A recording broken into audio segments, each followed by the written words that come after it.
Serbia visa দেবে নতুন নিয়মে। সার্বিয়ার ই ভিসা কারা পাবেন এবং বর্তমানে বাংলাদেশের অনেক এজেন্সিগুলো আপনাদেরকে বলতেছে যে আপনাদেরকে কন্ট্যাক্টের মাধ্যমে সার্বিয়া নিয়ে যাবে। আজকের এই ভিডিওতে বেসিক্যালি আমি আলোচনা করব যে সার্বিয়ায় নতুন কি কি নিয়ম পরিবর্তন হয়েছে, কারা কারা ই ভিসা পাবেন এবং এই ই ভিসার আসল সত্যতাটা কি, এবং বর্তমানে বাংলাদেশের যে এজেন্সিগুলো আপনাদেরকে বলতেছে কন্ট্রাক্টে আপনাদেরকে সার্বিয়া পাঠিয়ে দেবে, আসলে এটার সত্যতা কতটুকু। সো ভিউয়ার্স, আজকের ভিডিওটা অনেক গুরুত্বপূর্ণ এবং অনেক ইন্টারেস্টিং হতে যাচ্ছে। আশা করি না টেনে সম্পূর্ণ দেখবেন। তার আগে ছোট্ট একটা অনুরোধ, আপনি যদি আমাদের চ্যানেলে নতুন হয়ে থাকেন তাহলে অবশ্যই চ্যানেলটি সাবস্ক্রাইব করে দেবেন এবং পাশে আসা বেল আইকনটি চেপে দেবেন। আর যদি অলরেডি সাবস্ক্রাইব করে থাকেন, thanks a lot. So let's get start the video. তো চলুন ফার্স্ট অফ অল আসা যাক যে সার্বিয়ার ভিসা নীতিতে কি কি পরিবর্তনগুলো আসছে। দেখেন, এটা এমন আহামরি কোনো কিছু না, বাট এটাও আবার অনেক ক্ষেত্রে অনেক ইম্পর্টেন্ট হয়ে দাঁড়ায়। তার কারণ হচ্ছে যে এখন এটা গভর্নমেন্ট রিকোয়ারমেন্ট, সার্বিয়ার যে গভর্নমেন্ট তারা এই ডকুমেন্টসগুলো চাচ্ছে। সেটা কি, এখন যদি নতুন করে কেউ আপনারা সার্বিয়ার জন্য আবেদন করতে চান, সেক্ষেত্রে আপনার মিনিমাম এসএসসি পাস সমমান একটা শিক্ষাগত যোগ্যতা সার্টিফিকেট লাগবে। অ্যান্ড দেন আপনি যে কাজের উপর যাচ্ছেন সেই কাজের উপর আপনার মিনিমাম একটা ডিপ্লোমার সার্টিফিকেট লাগবে। সেই জিনিসগুলো কি, যদি আপনি কোনো স্টুডেন্ট হয়ে থাকেন এবং আপনার কাছে যদি এইচএসসি পাসের কোনো সার্টিফিকেট থেকে থাকে, আর সেটা অনেক ভালো হয়, আর যদি না থেকে থাকে সেক্ষেত্রে দেখা যাচ্ছে যে আপনার এজেন্সিরা এটাকে বানিয়ে দেয়। বাট এই জিনিসটা আমি আপনাদেরকে বলবো, আপনাদের যদি ক্লাস 10 পাসের কোনো সার্টিফিকেট থেকে থাকে এটাও অ্যাকসেপ্টেবল, আপনারা সেটাই দেন। বাট অরিজিনাল যে জিনিসটা আপনারা সেই ডকুমেন্টস অরিজিনালটা দেওয়ার চেষ্টা করবেন। তার কারণ হচ্ছে এই ডকুমেন্টসগুলোর উপর ডিপেন্ড করেই আপনার ভিসাটা এখন হবে। সেক্ষেত্রে দেখা যাচ্ছে যে আপনার সেই সার্টিফিকেটটাকে অবশ্যই সার্বিয়ান ভাষায় কনভার্ট করে তারপরে আপনাদের সাবমিট করতে হবে। আপনার যে সার্টিফিকেটটা সেটা তো বাংলা বা ইংলিশ কোনো একটা ভাষায় লেখা আছে, বাট এটাকে আপনারা সার্বিয়ান ভাষায় কনভার্ট করে তারপরে দেবেন। আর ডিপ্লোমার যে বিষয়টা সেটা হচ্ছে, যদি আপনাদের মাঝে কারো এই ডিপ্লোমা না থেকে থাকে তাহলে আপনি এখনই কোনো একটা কোর্সে ভর্তি হয়ে যান। আপনি যে বিষয়ে যেতে যাচ্ছেন, বাংলাদেশে অনেক এরকম এজেন্সি এবং অনেক কোর্স পাবেন যে যারা কাজ শেখায় এবং কাজ শেখানোর পর আপনাদেরকে সার্টিফিকেট দিতে। সেই দিক থেকে যুব উন্নয়নের যে প্রশিক্ষণ ট্রেনিং গুলো হয় সেটা বেটার অপশন। এটা একটা গভর্নমেন্ট ইস্যুকৃত এই জিনিসটাকে আপনারা ওখানে ট্রেনিং করে আপনার একটা সার্টিফিকেট নেন।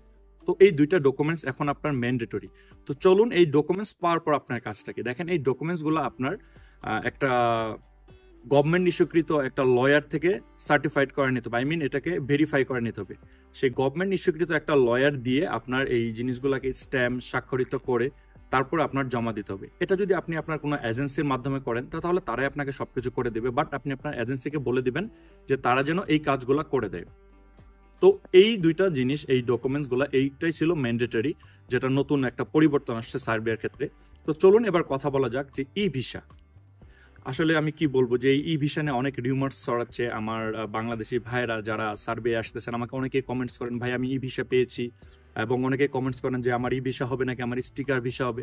এই জিনিসটা আমি এখন আপনাদেরকে ক্লিয়ার করে দিচ্ছি। ফার্স্ট অফ অল আসি, ই ভিসা জিনিসটা কি। সেটা একটা ইলেকট্রনিক ভিসা। এটা বেসিক্যালি হচ্ছে কাদের জন্য প্রযোজ্য, আপনি যদি সার্বিয়াতে ওয়ার্ক ভিসায় আসেন, আই মিন আপনি যদি ওয়ার্ক পারমিট নিয়ে সার্ভে আসতে চান তাহলে এই ই ভিসা আপনার কোনো ভ্যালু দিবে না। এই ই ভিসা ওয়ার্ক যে পারমিট এটার ক্ষেত্রে প্রযোজ্য না। যে সকল ভাইরা আপনারা ওয়ার্ক পারমিটের আবেদন করে ই ভিসা পেয়েছেন, আমি তাদেরকে বলবো যে 100% আপনাদের কোনো ফ্লাই হবে না, আপনারা সার্বিয়া আসতে পারবেন না। এটা আপনার এজেন্সির একটা প্রতারণা। তার মানে কি, ই ভিসা কে পাচ্ছে, সেটা হচ্ছে যে বাংলাদেশিদের জন্য সার্বিয়ার যে ওয়ার্ক পারমিট ভিসা সেখানে ই ভিসা এলিজিবল না, এটা বাংলাদেশের জন্য প্রযোজ্য না। বাট সেই বাংলাদেশি ভাইয়ের জন্য এই ভিসাটা প্রযোজ্য যে বাংলাদেশি ভাইয়েরা ইউরোপের বিভিন্ন দেশে আছেন, বা আপনারা মিডল ইস্টের বিভিন্ন দেশে আছেন, যেমন ধরেন Saudi Arab, Qatar, Dubai, what ever. আপনি একজন বাংলাদেশি বাট আপনি অন্য একটা দেশে আছেন, সেই দেশের একটা রেসিডেন্ট আপনার কাছে আছে, আই মিন আপনার যে ওই দেশের বৈধতার আপনার কাছে আছে। আপনারা যদি বাংলাদেশ থেকে বাংলাদেশি ভাই অন্য একটা দেশ থেকে আবেদন করেন সার্বিয়ার জন্য, সেই ক্ষেত্রে আপনারা ই ভিসা পাবেন। আশা করি জিনিসটা ক্লিয়ার। সরাসরি বাংলাদেশ থেকে আপনি কোনো ই ভিসা পাবেন না। হ্যাঁ, আপনি যদি বাংলাদেশ থেকে ট্যুরিস্ট ভিসার জন্য আবেদন করেন সেক্ষেত্রে আপনি ই ভিসা পাবেন, আই মিন আপনার অ্যাপ্রুভাল হওয়ার পর আপনার ইলেকট্রনিক ভিসাটা আসবে। বাট সেই ট্যুরিস্ট ভিসায় আপনি ই ভিসা পাওয়ার পরও আপনাকে স্টিকার ভিসা নিতে হবে, তারপর আপনার সার্বিয়াতে আসতে হবে। আশা করি জিনিসটা ক্লিয়ার। এখন কথা বলা যাক যে যে সকল ভাইয়েরা আপনারা ই ভিসা পাচ্ছেন বা আপনাদের এজেন্সিগুলো আপনাদেরকে বলতেছে যে আপনাদের ই ভিসা হয়েছে, তারা কি করবেন। তারা আমি ফার্স্ট অফ অল বলবো যে আপনারা আপনার সেই এজেন্সির সাথে যোগাযোগ করেন। এটা টোটালি একটা ভুয়া কথা।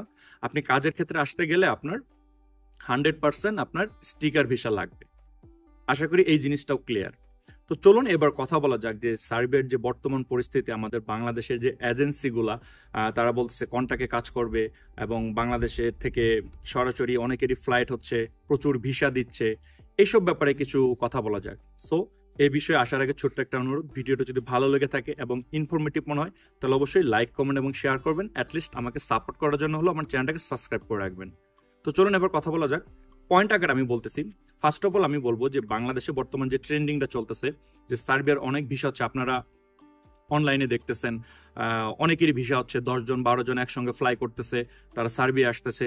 বাট আমাদের বিএমআইটির যে বাংলাদেশের যে একটা সংস্থা, যে সকল লোক আমার বাংলাদেশি ভাইয়েরা প্রবাসে আসেন, তাদের যে একটা নির্দিষ্ট কাউন্টিং এবং তাদের ম্যানেজমেন্টের যে বাংলাদেশের যে সংস্থাটা কাজ করে বিএমআইটি, তার সূত্র কি বলতেছে?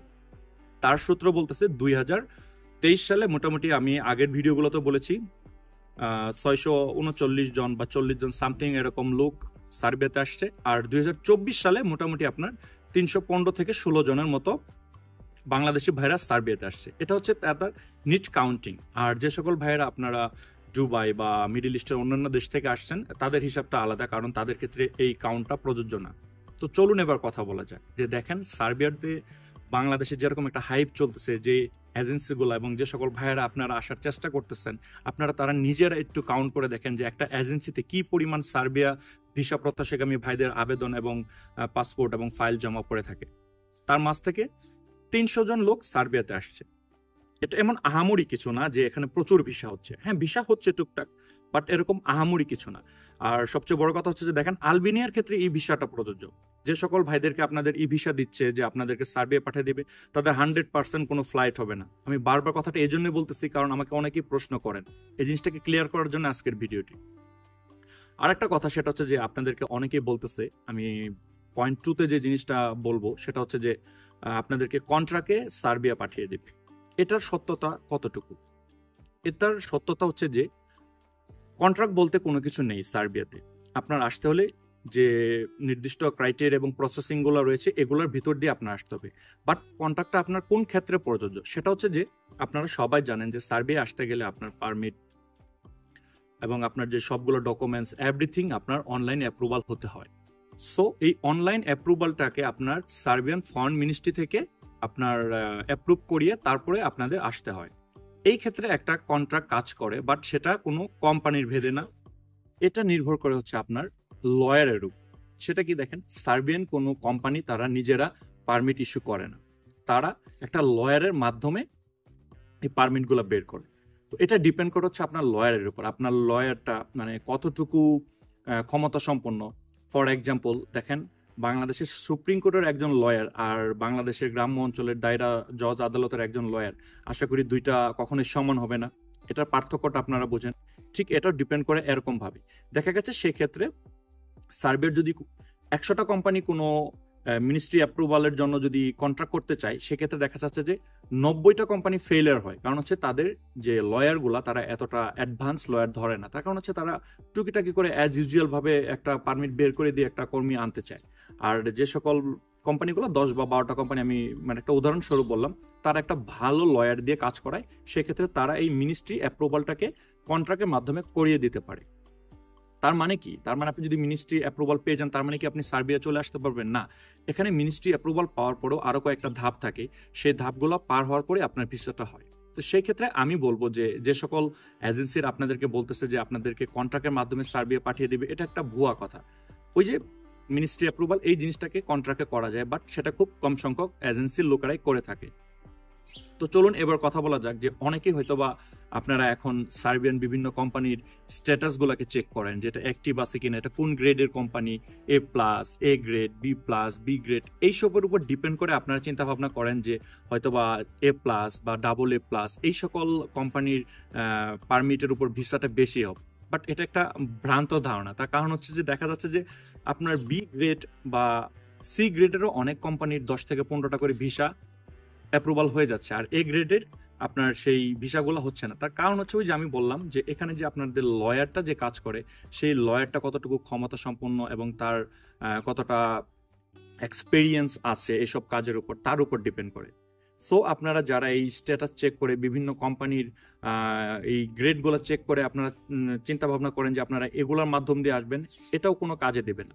তো চলুন এবার কথা বলা যাক যে সার্বিয়ার যে পরিস্থিতিটা সেটা আসলে কি এসে দাঁড়িয়েছে। তার কারণ হচ্ছে বিগত দিনে সার্বিয়াতে যারা আসছে তারা সার্বিয়া থেকে চলে গিয়েছে, যার জন্য এরকম বিভিন্ন নিয়ম তারা চেঞ্জ করতেছে। যেমন ধরেন এই সার্টিফিকেটের নিয়মগুলা বা আপনার কাজের অভিজ্ঞতার যে নিয়মগুলা, এই জিনিসগুলার গভর্নমেন্টের কাছে তারা প্রশ্নবিদ্ধ হচ্ছে। তার কারণ হচ্ছে যে সার্বিয়া একটা প্রোগ্রাম করতেছে, তারা স্যানজেনভুক্ত হতে চাচ্ছে। মোটামুটি আমরা আশা করি 2 থেকে 3 বছরের ভিতরে তারা আনুষ্ঠানিক কার্যক্রমগুলো শুরু করবে।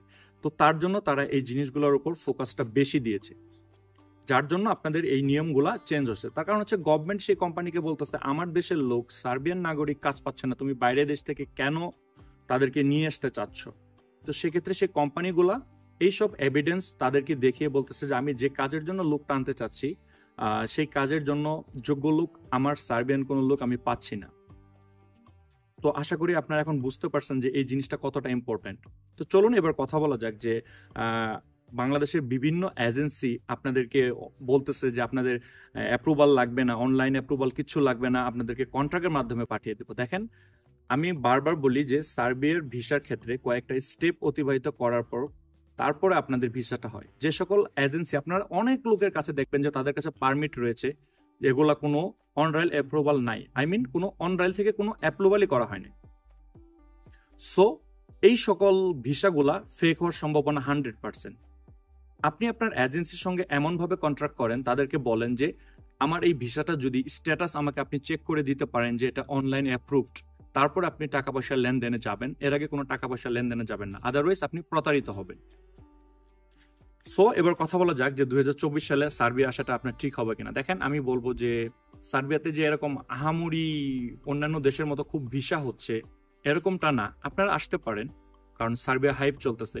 আমার বাংলাদেশের বিভিন্ন এজেন্সি যদি 100 বা 150 ফাইল জমা দেয়, সেক্ষেত্রে 5-10 জনের ভিসা হচ্ছে, যাদের লাখ ভালো। কারোটা 4-5 মাসে হয়ে যাচ্ছে, কারোটা অনেক দেরি হয়ে যাচ্ছে, 6 মাস 1 বছর, তার থেকেও বেশি সময় নিচ্ছে। সেক্ষেত্রে আপনারা কি করবেন, যদি আপনার এজেন্সিতে জমা দেওয়ার পর আপনি 6 মাসের ভিতর আপনি কোনো রেজাল্ট না পান, তাহলে আপনি আপনার ফাইলটাকে তুলে নিয়ে অন্য দেশের জন্য আবেদন করতে পারেন। আর তারাই একমাত্র সার্বিয়াতে আসতে পারেন যে যারা সার্বিয়াতে এসে থাকবেন। তার কারণ হচ্ছে কিছুদিন পর এটা আপনার স্যানজেনভুক্ত হবে। আশা করি আপনারা সকল সুযোগ সুবিধা এখানে পাবেন। যদিও এই দেশের স্যালারিটা কম, অন্যান্য কান্ট্রিগুলোতে স্যালারিটা বেশি। ফর এক্সাম্পল, আপনি ক্রোয়েশিয়া গেলে সেখানে মিনিমাম 1000 ইউরো স্যালারি পাবেন। সেই দিক থেকে চিন্তা করলে আপনি সার্বিয়া এসে 500, 450 এরকম একটা স্যালারি পাবেন। আমি এক কথা বলবো, যারা আপনারা সার্বিয়াতে এসে থাকতে চাচ্ছেন, আদারওয়াইজ আপনি অন্য কোনো দেশের জন্য আবেদন করতে পারেন বা দেখতে পারেন। আর সার্বিয়াতে আসার পর আপনি যদি সার্বিয়া থেকে অন্য কোনো দেশে মুভ করার চিন্তা ভাবনা করেন, তো আমি বলবো যে আপনাকে সার্বিয়া যেহেতু স্যানজেনভুক্ত কোনো দেশ না এবং ইউরোপীয় ইউনিয়নভুক্ত কোনো দেশ না, বাট এটা ইউরোপের দেশ, বাট ইউরোপের ইউনিয়নভুক্ত দেশও না, স্যানজেনভুক্ত দেশও না। সেক্ষেত্রে আপনি যদি সার্বিয়ার টিআরসি দিয়ে অন্য কোনো দেশে মুভ করেন, আপনাকে ওই দেশে যাওয়ার পরে যে প্রসেসিং এর মাধ্যমে তারা অবৈধ থেকে বৈধ হয়, আপনাকেও সেই প্রসেসটা অনুসরণ করতে হবে। তো চলুন এবার কথা বলা যাক যে সকল ভাইয়েরা আপনারা অ্যাপ্রুভাল পাচ্ছেন না, অনেক লেট হয়ে যাচ্ছে, তারা কি করবেন। তো আমি তাদেরকে বলবো যে যদি সেটা 6 মাসের বেশি হয়ে যায়, তাহলে আপনি আপনার এজেন্সির সঙ্গে যোগাযোগ করে ফাইলটা উঠিয়ে ফেলেন। আর যে সকল ভাইয়েরা আপনারা ই ভিসা পেয়েছেন, আমি তাদেরকে বলবো আপনারা আপনাদের এজেন্সিকে শক্ত করে ধরেন। বাংলাদেশিদের জন্য সার্বিয়ান গভর্নমেন্ট কোনো ই ভিসা দিচ্ছে না। সেক্ষেত্রে আপনি যদি ই ভিসা নেন, আপনার ফ্লাই হবে না। 100% আপনার ফ্লাই হবে না। আর যেটা বললাম যে যারা ট্যুরিস্ট ভিসা আসতে চাচ্ছেন, তাদের ক্ষেত্রে আপনার এই ভিসাটা হয়, বাট তাদেরও স্টিকার ভিসা নিতে হয়। সো ওভারঅল আমি বলবো যে সার্বিয়ার ভিসা রেশিওটা এখনো ভালো আছে। এরকম না যে অন্যান্য দেশের মতো ভিসা রেশিওটা একদমই ডাউন হয়ে গেছে। আলহামদুলিল্লাহ, সার্বিয়ার ভিসা রেশিওটা ভালো আছে। সো আমি আপনাদেরকে ইনফরমেশনগুলো এই জন্য শেয়ার করি যাতে আপনার ডিসিশন নিতে সুবিধা হয়। এবার ডিসিশনটা আপনার হাতে, আপনি কি করবেন।